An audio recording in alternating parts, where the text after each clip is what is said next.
Yun ang problema namin sa amin. Dami. Daga. Oo, ito wala. Pari, mapusa ka, tatapang eh. Boss, ito is Kawasaki KLR 650. 650. Yan. First in the Philippines to. Ako ang first na naka-acquire nito. Means totally number 1, boss. Number 1 ako. Champion! number 1. Yes, number 1. May kwan siya, boss. Registered. May nakalagay na 001 dyan. No, hindi Wala. naman. Ito yung pinarating nila. Ako yung first na naka-acquire. Wow, champion yun, boss. Taga Laki. Isabela ako Oh. na. The best. Bawal sa iyakin ito. Yun lang yan. Okay, 650. Then, upgraded na, boss, yung kanyang chance. Yoshimura. First, ito, yung Yoshimura, bike specific siya. Okay. Pang KLR talaga, Pang boss. KLR yan. How much ang ganyan, boss? Parang 40 something. 40, okay. Pero mahirap siyang hanapin. Pero nakahanap tayo. Boss, exhaust pa lang, isang motor. Hindi naman. Halos isang scooter na. Enjoy lang. Oo, saka gamit naman siya. Oo. Exhaust pipe save lives, sabi nga nila eh. Tapos palit ako ng gulong. So, ano to? Gusto ko kasi medyo 50-50 siya para pwede sa off-road.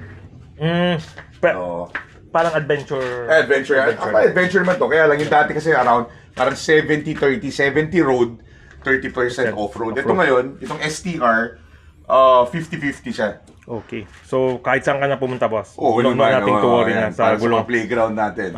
Tapos, ito, OEM to, kasama to nung binili ko. Okay. Well, hindi to accessories. Boss, ang unit price pala, how much? 469? 469. Kawasaki. Philippines. Saang place, boss? Na yun? Kinuha ko to sa Manila. Manila na. Makati. Wow. Oo. Tapos, ito nilagay ko. Ito lang, nilipat ko lang to. Mga dati ko to eh. So, binili ko lang dito yung plate niya. Tapos, ito, naglagay ako ng bark buster for protection to in case na tumumba.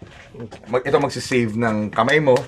Saka to. Tapos, yung crash guard, may existing na crash guard to. Kaya lang, nagpalit ako ng mas rigid, mas matibay na crash guard. GV rin yan. Bawal sa iyakin.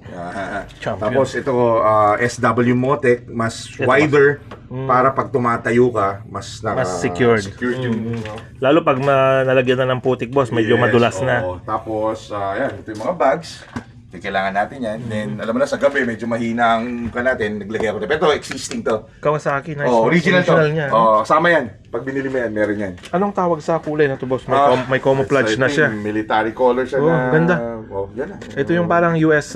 Yes, ang history nito, pag chinek mo yan, Marines, 1987, naglabas ang KLR ng diesel engine.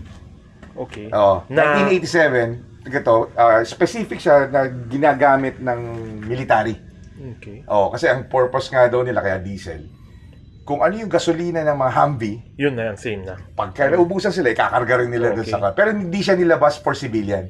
For military lang For yung military diesel. purpose. 1987 yan. 87. So, after 1987, boss, ito na ang commercial unit na nilabas nila. Gasoline. Gasoline siya.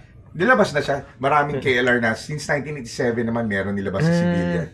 Almost ganito. Walang nabago. So, ito ang KLR 2025. 2024 yan. 2024 siya. Yes, ang nabago lang since nung luma nun, yung mga ABS lang niya.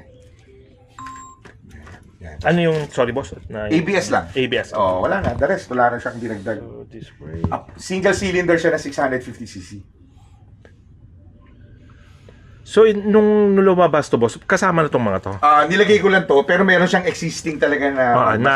medyo crash lang. pad, So, dito na rin to original? Yes, parang nag-adapt lang ako ng konti. So, naglagay ako ng skid plate na... Dati kasi plastic yung skid plate. Naglagay ako ng aluminum. Anong kwan na to? Pang solid. Apocalypse bike ko to eh. So, kompleto laman nito, boss. Para just fire and go. Fire and go. Yan, naglagay nito ko in case tamaan siya ng bato. Yan, SRC, mga kaibigan din natin yan. Tapos naka-Chigi to. Okay. Yes, naka-dashcam siya, front and rear. Chigi to. Yes, Chigi yan. Eto ba? Chigi. Magkano ang Chigi, boss? Parang 25 something. 25. Pero dito na very useful. Dito na in-install o doon din? Kay Don Paulet, DM. Saan yun ba? Sa San Mateo. San Mateo na. Yes, okay yan. Okay. Oo. Nice. Ganda po. Medyo... Itong mga tubos talagang specific siya for KLR 650. Makikita mo talagang heavy duty po. Naman ako dyan ang hilig ko talaga. Expo yung perfect Tapos na. USB. Yeah, may USB siya talaga. Yan. Yan. Okay. Nakatalaga. Parang ang laki, ano? Oo. Military Meron siyang talaga. Military grade siya. Meron siyang Concept. port yan. Yes. Fast charging siya. Tapos power outlet. May outlet dito, dalawa. Yan. Yo, para pang GoPro ni Boss. No. Yan. Yan ang As very importante. basic talaga siya. Wala ka masyadong makikita kung ano-anong kanya.